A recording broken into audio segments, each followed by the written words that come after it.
नहीं, बिहार की जनता कैसे देखेगी उसका आकलन तो चुनाव परिणाम से ही हो सकता है, अगर ये अलग अलग होकर चुनाव लड़े या जिसके साथ जिसको जाना है उस पे लड़े।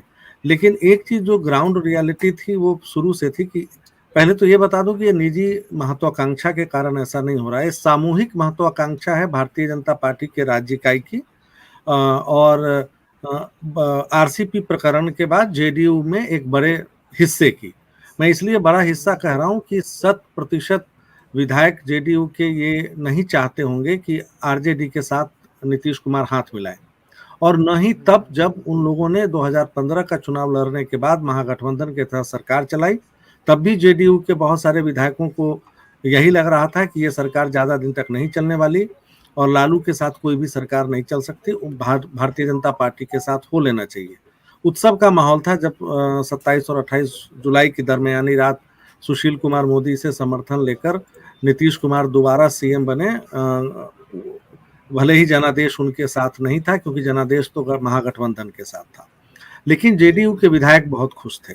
उनको हमेशा लगता है कि भारतीय जनता पार्टी एक नेचुरल एलाई है, ठीक वैसे ही जैसे शिवसेना के लोगों को या बिल्कुल। नेताओं को, विधायकों को लगता रहा है कि भारतीय जनता पार्टी एक नेचुरल एलाई है।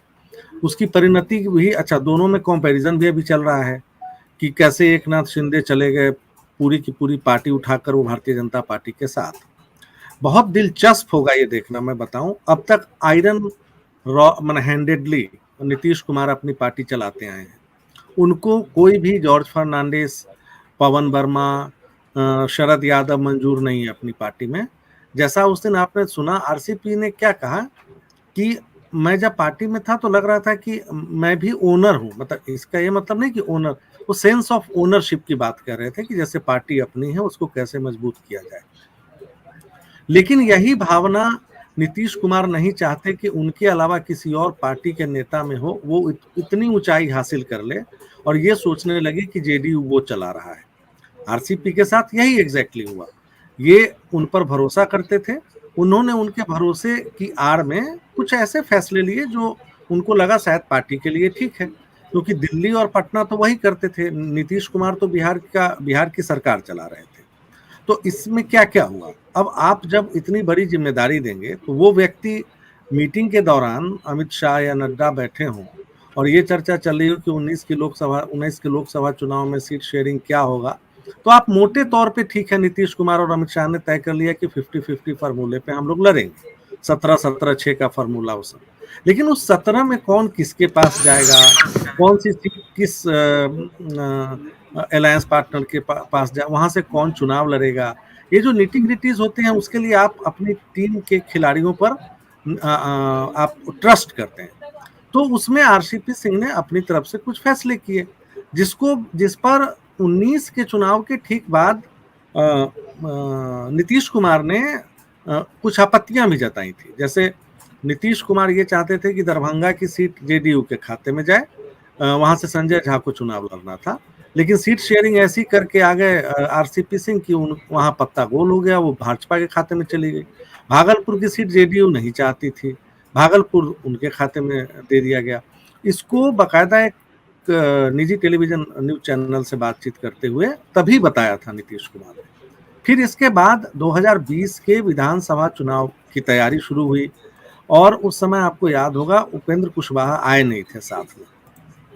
एक माना जा रहा था कि लवकुश समीकरण जो कुर्मी कोयरी का है वो हाथ से खिसकता जा रहा है, तो इसलिए उन्होंने आरसीपी पर भरोसा किया, क्योंकि ये नालंदा के उसी इलाके से आते हैं, खुद भी उसी समाज के हैं, और इन्होंने पिछड़ा वर्ग सम्मेलन पूरे प्रदेश में किया।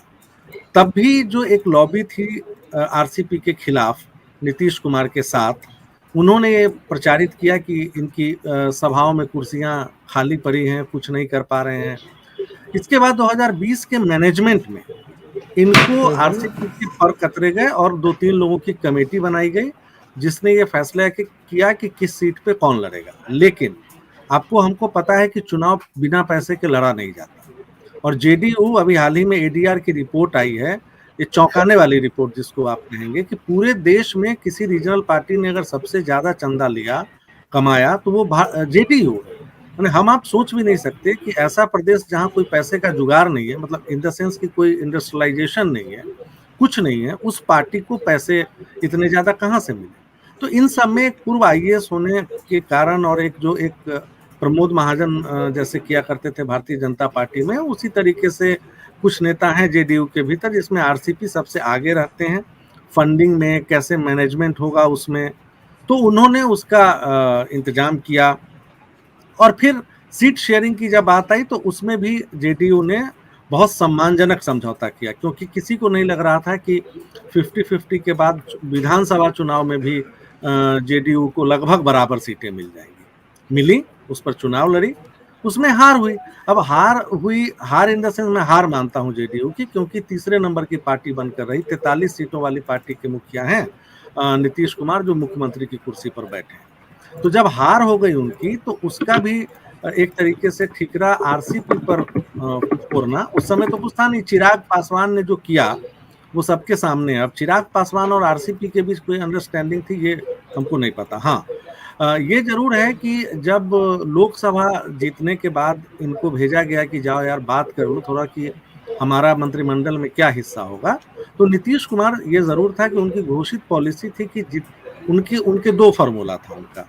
एक तो ये था कि भाई बिहार में जो जितनी सीटें हम लोगों ने जीती हैं उसके अनुपात में आप हमको वहां पर दे दीजिए, या फिर ये था कि दूसरे सहयोगियों को जिस आधार पर आपने मंत्रिमंडल में कोटा दिया है उसी आधार पर दे दीजिए। लेकिन भारतीय जनता पार्टी ने उनको एक का ऑफर किया। एक का ऑफर जब किया तो आरसीपी सिंह बात करने वाले भी थे, उन्होंने खुद का ही नाम दे दिया। जैसा कहा जाता है जो तब अंदर खाने की बात थी, अब वही चीज नीतीश कुमार और उमेश कुशवाहा और बाकी जो उनके डिट्रैक्टर्स हैं वो जेडीयू के भीतर वो बाहर आकर बता रहे हैं कि उन्होंने खुद ही अपने लिए मंत्री पद ले लिया। अच्छा, मंत्री पद पाने के बाद अगर उनकी तारीफ हुई इस्पात मंत्रालय में, अच्छा से उन्होंने मंत्रालय चलाया, तो ये तो जेडीयू की तारीफ मानी चाहिए।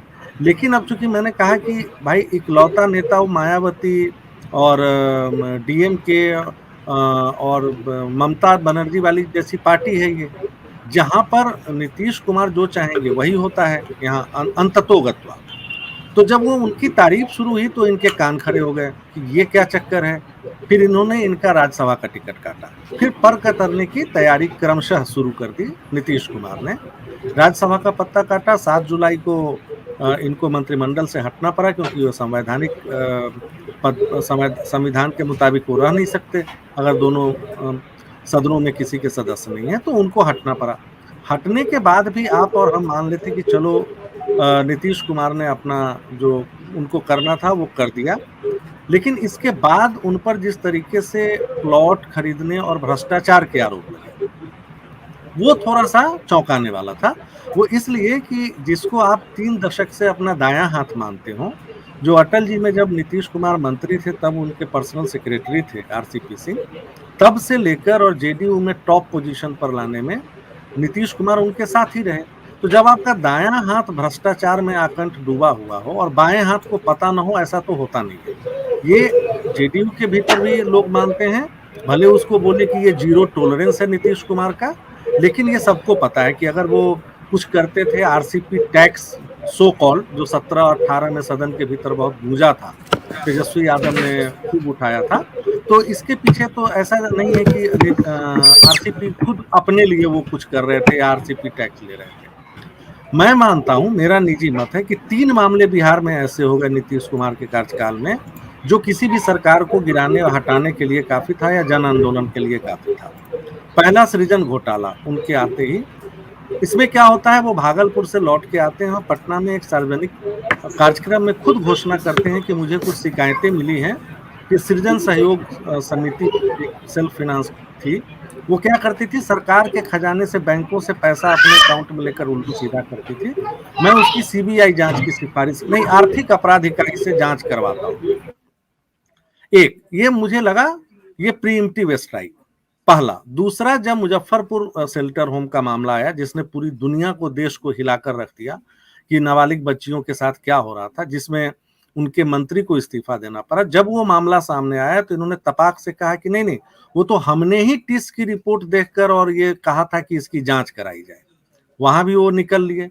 अब ये अगर आरसीपी कुछ बड़ा खुद ही खुलासा करने वाले थे क्या पता कि वो खुद ही आने वाले दिनों में नीतीश कुमार को लेकर कुछ बोलने वाले हों। जब अगर इतना आरोप लगा चुके हैं कि बीजेपी के साथ वो मिल चुके थे और बीजेपी कुछ खेल कर रही थी कि वहां पे नीतीश को हटाएं, मुझे लगता है कि ये भांपते हुए इन्होंने पहले ही उन पर आरोप लगा दिया। अब आरसीपी ने तो मुंह अभी तक खोला नहीं है। अभी जो भी हो रहा है वो एक तरफा। मुझे लगता है कि अगर मजबूर हुए आरसीपी तो बहुत सारे खुलासे हो सकते हैं, जो नीतीश कुमार के लिए भी बहुत कंफर्टेबल पोजीशन नहीं होगी। तो इसलिए मुझे लगता है कि आने वाले समय में इन सब को देखते हुए आरसीपी से किनारा करने के बाद वो सत्ता की कुर्सी से चिपके रहना चाहते हैं। अगर चिपके नहीं रहेंगे तो नीतीश कुमार के लिए बड़ी दिक्कत हो जाएगी। अब एक अंदर खाने की बात और बताऊं, जो भारतीय जनता पार्टी के ही नेताओं का कहना है कि एक तरीके से अनंत सिंह जैसे बड़े नेता जो अब आरजेडी के साथ हैं, कभी वो जेडीयू के साथ थे, ये भी यहां तक कहा जाता है कि चूंकि लिपि सिंह ने, जो उनकी बेटी हैं आरसीपी सिंह की, आईपीएस ऑफिसर हैं, उन्होंने चार्जशीट किया था अनंत सिंह को, तो ये सब तमाम कारण थे जिसमें आरजेडी के साथ जाने में जरूरी था कि आरसीपी को हटा दिया जाए। 1 2 3 इतने कारण, यहां तक भाजपा के अंदर खाने में ये चर्चा चल रही है। मैं कोई अपनी बात ये नहीं बता रहा हूं, ये भाजपा के लोग वहां के बता रहे हैं, बिहार के। और इसके बाद आरसीपी बाहर किए गए हैं, तो मतलब साफ है कि कुर्सी पे होंगे तो वो जांच भी इनके हाथ में होगी, आर्थिक अपराध इकाई भी इनके हाथ में होगी, और जो प्रशासन का हथौड़ा है, डंडा है, वो किसी पर चल सकता है, चाहे वो आरसीपी हो, चाहे फिर तो सिलेक्टिव आप बाहर लीक कर सकते हैं कि चीजें कैसे चलती हैं। यहां तक चर्चा है कि तेजस्वी इसलिए तैयार हो गए हैं क्योंकि उनको लगता है कि बिहार उनके लिए ज्यादा महत्वपूर्ण है। अभी वो नौजवान है, नेता है, तो ये ऐसी डील कर लो कि 24 में सीएम पद नीतीश कुमार छोड़ दें, तेजस्वी यादव बिहार संभालें, और अगर उस समय मौका मिलता है, चूंकि उस समय खोने के लिए कुछ नहीं होगा, रिटायरमेंट ऑलरेडी अनाउंस कर चुके हैं वो, लेकिन अगर दिखता है कि भाई नेशनल लेवल पे कोई ऐसा मौका मिल रहा है, कांग्रेस कमजोर है, तो वो टटोली जाए, वो रास्ता, उस रास्ते को वो टटोलें और कुछ करें। यही है। और मुझे नहीं लगता, अगर भारतीय जनता पार्टी के केंद्रीय नेतृत्व के स्तर से कोई बड़ा हस्तक्षेप नहीं होता है, तो ये गठबंधन ज्यादा दिन चलने वाला है। मुझे तो इसके टूटने के संकेत तो परसों से ही हम लोग दे रहे हैं, लेकिन वो पटना में मुझे लगता है दिखाई देने लगा है।